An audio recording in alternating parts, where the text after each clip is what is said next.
The overall goal of this software program is to estimate the kinetics of electrically stimulated dopamine neurotransmission from the experimental fast-scanned cyclic voltammetry data.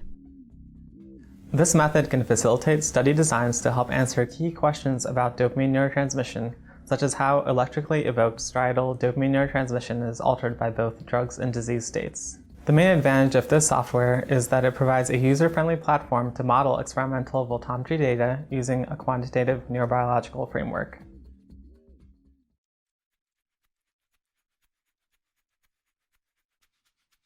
In this procedure, download qnsim 1.0.zip and extract it to a desired directory.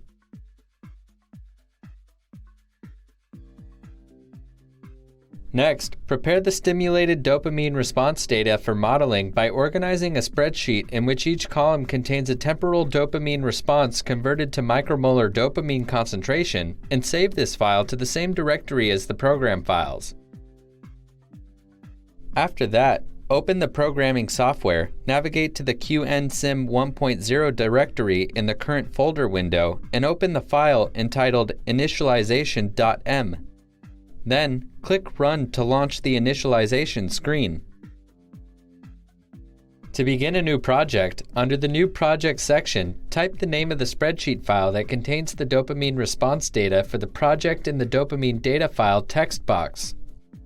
This spreadsheet contains 3 responses from 2 studies, one collected in the dorsal striatum and one collected in the nucleus accumbens. Next to simulation time, input the time points corresponding to the start and end of data collection relative to the start of the stimulation.